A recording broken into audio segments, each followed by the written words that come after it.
मस्तिष्क अच्छे तरीके से काम करता है तो ही हम अच्छा सोच पाते हैं और जीवन में अच्छे अच्छे बदलाव भी ला पाते हैं। और जीवन में अगर आपको बड़े फैसले लेने हैं, मुश्किल हालातों से निपटना होता है, तो हमें मानसिक रूप से मजबूत होना बहुत ज्यादा जरूरी होता है। जरूरी नहीं कि आपकी जिंदगी में हर पल अच्छा ही होता रहे और आप तभी खुश रहे।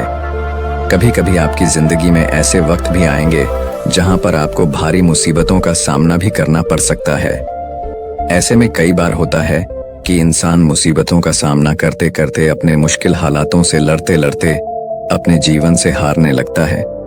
लेकिन वहीं पर जो इंसान मानसिक रूप से मजबूत होते हैं, वह इन मुश्किल हालातों से, अपने कठिन समय से बाहर जरूर निकल आते हैं। तो दोस्तों, आज के इस वीडियो में हम अपने मुश्किल वक्त से बाहर कैसे आए, इसी पर चर्चा करने वाले हैं। मैं 8 नियम बताने वाला हूं, जिसे अगर आप जान और समझ लेते हैं तो यकीन मानो आप अपने मुश्किल हालातों से जरूर बाहर निकल आएंगे और आप मानसिक रूप से एक मजबूत इंसान भी बन जाएंगे। तो मित्रों, आज की ये वीडियो बहुत ही महत्वपूर्ण होने वाली है। इसे छोड़कर कहीं जाइएगा नहीं मित्रों। एक बार एक बौद्ध महात्मा आश्रम में अपने शिष्यों को दिमाग के ऊपर कुछ प्रवचन दे रहे थे। गुरु कह रहे थे कि इंसान के मस्तिष्क के विचार कभी अच्छे होते हैं तो कभी बुरे होते हैं।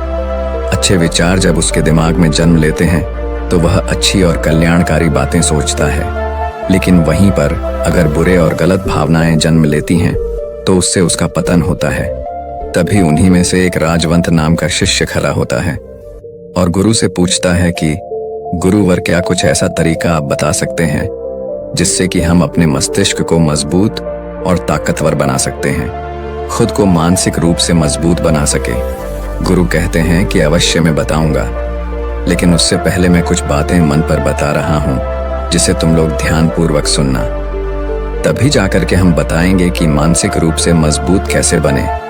तभी तुम सब इस बात को बड़ी ही आसानी से समझ पाओगे। गुरु कहते हैं कि जब भी हम कुछ सोचते हैं तो सबसे पहले वह विचार हमारे मस्तिष्क में जन्म लेते हैं और उसी के अनुरूप हमारा पूरा शरीर कार्य करने लगता है। मान लो कि आप कुछ दुख भरी बातें सोचते हैं तो आप बिल्कुल शिथिल होते चले जाते हैं, आपके शरीर की ऊर्जा कम होने लगती है। लेकिन वहीं पर अगर आप कुछ उत्साह भरी बातें सोचते हैं तो आपके शरीर के अंदर असीमित ऊर्जा बहने लगती है। आप वाकई में ऊर्जावान दिखाई देने लगते हैं। आप ये अनुभव खुद कर पाएंगे कि जब आप खुशी होते हैं तो आपके शरीर के अंदर बहुत ऊर्जा आ जाती है, आपका रोम रोम खिल उठता है।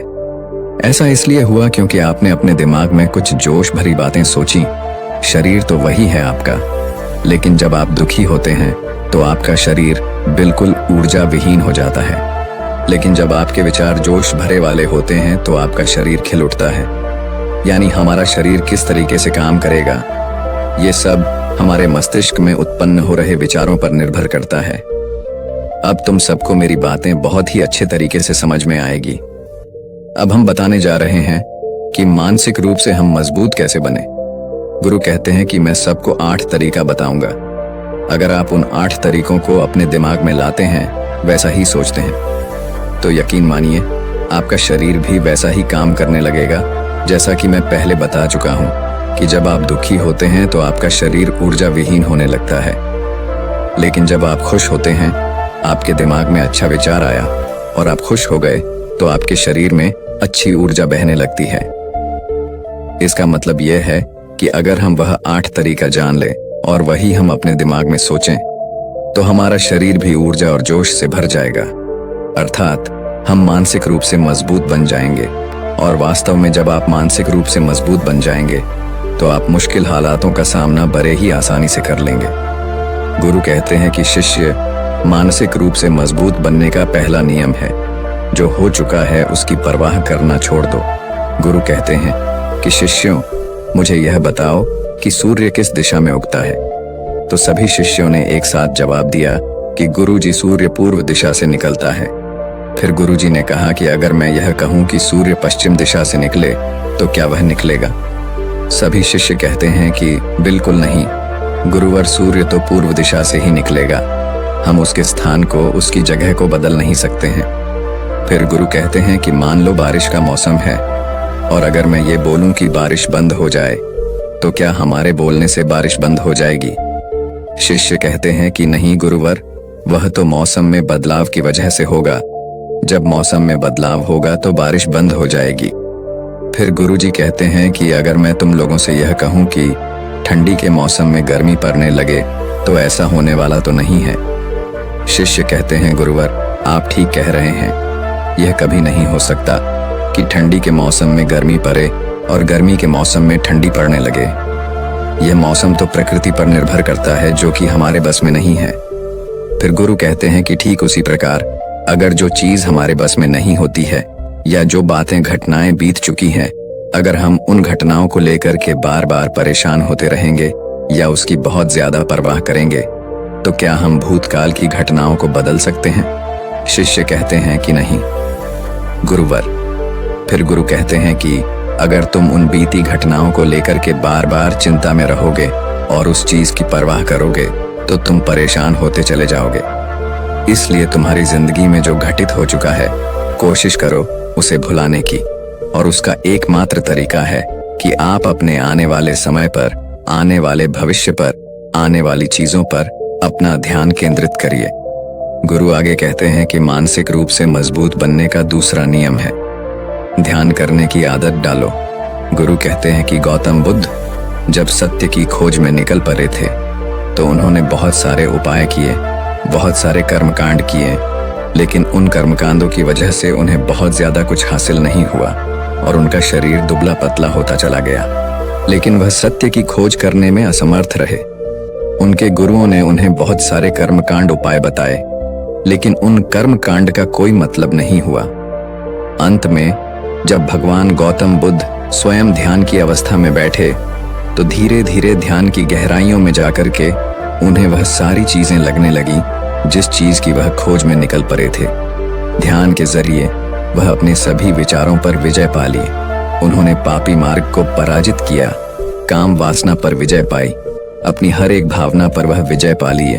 और यह सब तभी हुआ जब वे ध्यान की गहरी अवस्था में बैठे और कई दिनों तक ऐसे ही बैठे रहे। ध्यान करने से हमारा मन और मस्तिष्क बहुत ही शांत हो जाता है, जिससे कि अगर हम किसी वस्तु पर या किसी के बारे में या किसी चीज के बारे में जब विचार करते हैं तो हमारा पूरा ध्यान उसी पर केंद्रित रहता है। हमारा दिमाग ज्यादा इधर उधर भागता नहीं है और हम चीजों को बहुत ही अच्छे तरीके से समझ पाते हैं। ध्यान ही एक ऐसा तरीका है जो आपको हर तरीके से आपके दिमाग को मजबूत बनाता है। बौद्ध भिक्षु अगर किसी बात पर ज्यादा जोर देते हैं तो वह ध्यान की प्रक्रिया पर ध्यान में कई घंटे तक बैठे रहते हैं, जिससे उनका दिमाग बहुत ही शांत रहता है, उनका मन बहुत ही शांत रहता है, और जिसका मन शांत रहता है वही किसी भी चीज पर अच्छी तरह अच्छी तरीके से विचार कर सकता है। अर्थात वह मन और मस्तिष्क दोनों से मजबूत होता चला जाता है। ध्यान करने से आपकी सारी वासनाएं आपके नियंत्रण में रहेंगी। आप अपनी इच्छा अनुसार अपनी वासना को अपने वश में किए रहेंगे। गुरु आगे कहते हैं कि मानसिक रूप से मजबूत बनने का तीसरा नियम है बहुत ज्यादा किसी से उम्मीद मत रखना। गुरु ने कहा कि तुम सब अपनी मर्जी से जन्म लिए हो, अपनी मर्जी से ही गर्भ का चुनाव किए हो, लेकिन इंसान जन्म लेने के बाद वह यह सब भूल जाता है कि उसे क्या करना था, क्या नहीं, वह किस लिए जन्म लिया था, और जन्म लेने के बाद वह तमाम तरह की वासनाओं से ग्रसित हो जाता है। इस संसार की मोहमाया में वह बहुत ज्यादा परेशान हो जाता है। वह खुद को जान ही नहीं पाता, वह खुद को भूल जाता है, और यही वजह रहती है कि वह तरह तरह के लोगों से अपनी बहुत ज्यादा उम्मीदें लगा बैठता है। उम्मीदें दुख का कारण बनती हैं। जिस भी व्यक्ति वस्तु से आपकी उम्मीदें ज्यादा बढ़ जाएंगी, आने वाले समय में सबसे ज्यादा दुख आपको उसी से मिलने वाला है, क्योंकि उम्मीद पर होती है। दुख भी वहीं पर होता है, क्योंकि आप किसी से बहुत ज्यादा उम्मीद लगा लिए और वो व्यक्ति आपकी उम्मीदों पर खरा नहीं उतरा, तो सबसे ज्यादा दुख आपको उसी से होने वाला है। क्योंकि जब उम्मीद टूटती है तो दुख बहुत ज्यादा होता है। इसलिए इस सांसारिक, इस भौतिक जीवन में बहुत ज्यादा उम्मीद और बहुत ज्यादा मोह किसी भी व्यक्ति से मत करना। तभी एक शिष्य उठ खड़ा होता है और कहता है कि हे गुरुवर, हम बिना उम्मीद से बिना आशा से कैसे जी सकते हैं। हम सबके मन में रहता है कि मुझे यह चीज करनी है, मुझे वह चीज करनी है, मुझे जीवन में ऊंचाइयों को हासिल करना है। बिना उम्मीद के तो हम लोग जीवन में आगे बढ़ ही नहीं सकते। गुरु